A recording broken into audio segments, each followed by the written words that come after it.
Le versement fiscal libératoire, qu'est-ce que c'est? Bonjour à tous, j'espère que vous allez bien, je suis José de la chaîne Juris Business. Je suis juriste en droit des affaires et je vous aide à développer votre chiffre d'affaires et votre entreprise à travers trois piliers qui sont le droit, le marketing et l'aspect technique. Aujourd'hui, nous allons parler fiscalité, notamment avec l'impôt libératoire. C'est une question que beaucoup d'entre vous se posent et on va essayer de traiter le sujet le plus profondément possible. Mais avant ça, je vous invite à vous abonner à la chaîne en cliquant sur le bouton juste en bas. Je vous rappelle, en cliquant sur le bouton juste en bas, vous aurez toutes les semaines une nouvelle vidéo, du contenu gratuit que je fais spécialement pour vous. Par ailleurs, je vous invite également à télécharger les 10 fiches sur la création de la micro-entreprise. Si c'est déjà fait, super, on passe à notre vidéo qui est sur l'impôt libératoire.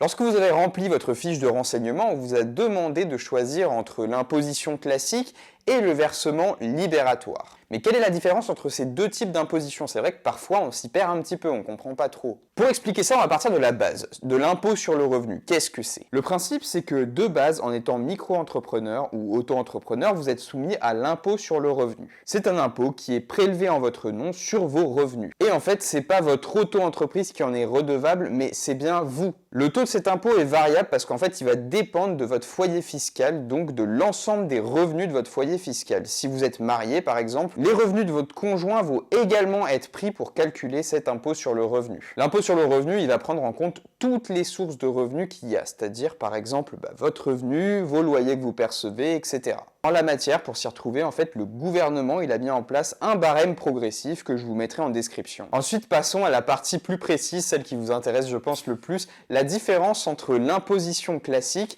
et le versement libératoire.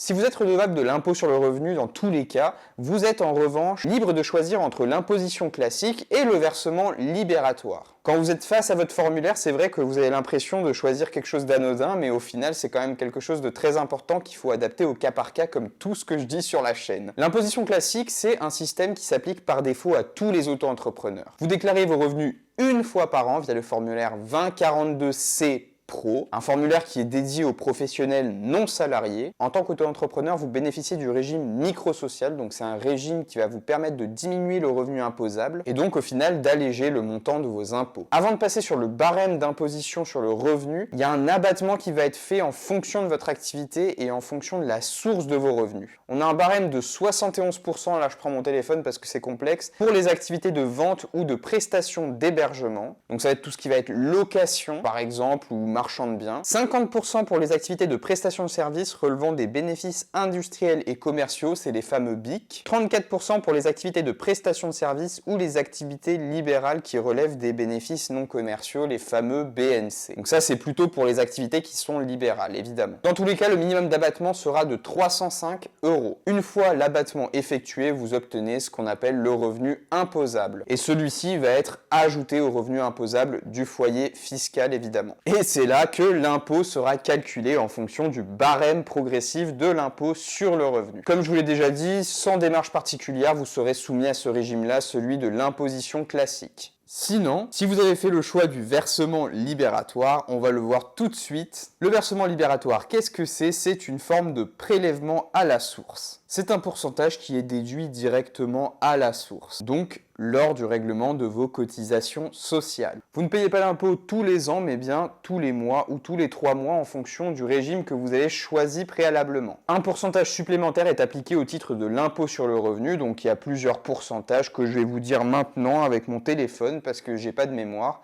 Donc c'est 1% pour les activités de vente ou de prestation d'hébergement, à l'exclusion, attention, de la location de locaux d'habitation meublés dont le taux est de 1,7%, 1,7% pour les activités de services qui relèvent des BIC, 2,2% pour les activités qui relèvent des BNC, donc des bénéfices non commerciaux, c'est surtout pour les professions libérales. Ce prélèvement va s'ajouter aux différentes cotisations sociales. Et il sera définitif et bien entendu non remboursé. Même si vous optez pour le régime libératoire, vous devrez quand même indiquer sur le 2042C Pro votre chiffre d'affaires sur la déclaration annuelle de revenus. Je vous rassure, même si sera pas appliqué au barème progressif de l'impôt sur le revenu, il sera quand même pris en compte dans le calcul du taux moyen, le taux moyen qui va être appliqué aux autres revenus de votre foyer, ainsi que dans le nouveau calcul du revenu fiscal de référence. Mais pas tout le monde ne peut bénéficier de l'imposition libératoire. Il est destiné aux auto-entrepreneurs qui ont un revenu annuel N-2, donc 2 ans avant la date à laquelle il veut faire ce choix-là, qui est de 27 794 pour une personne seule, de 55 888 pour un couple, donc 2 parts sociales, ou de 83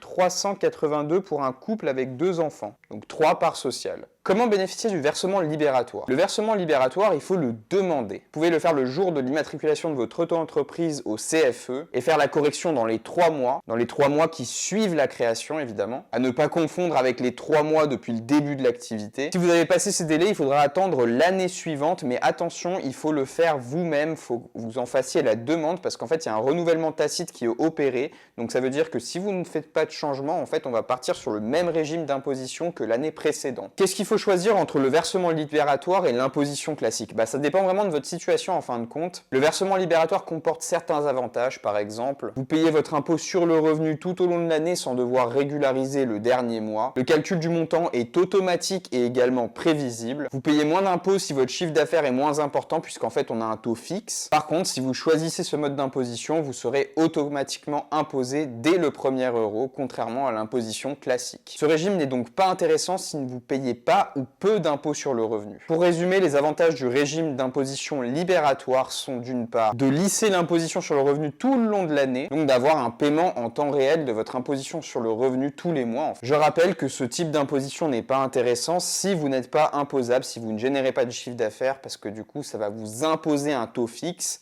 que vous allez devoir payer même si vous ne générez pas de chiffre d'affaires. Je rappelle que vous devrez quand même remplir à titre indicatif le formulaire 2042C Pro, notamment pour la prise en compte du foyer fiscal de référence, du revenu fiscal de référence, pardon. Si vous voulez repartir sur un régime d'imposition classique, vous pouvez le faire, mais ce sera pour l'année suivante, à partir du moment où vous en faites la demande. Car je rappelle, le type d'imposition est reconduit d'une année sur l'autre, sauf si vous en faites la demande, si vous dites expressément que vous voulez changer de régime. Voilà, c'est tout sur l'imposition et le versement libératoire. J'espère que cette vidéo vous aura aidé à faire votre choix, à déterminer si oui ou non vous avez intérêt à opter pour cette option-là. Je vous invite à regarder les autres vidéos. Moi, je vous retrouve tout de suite dans la vidéo d'après.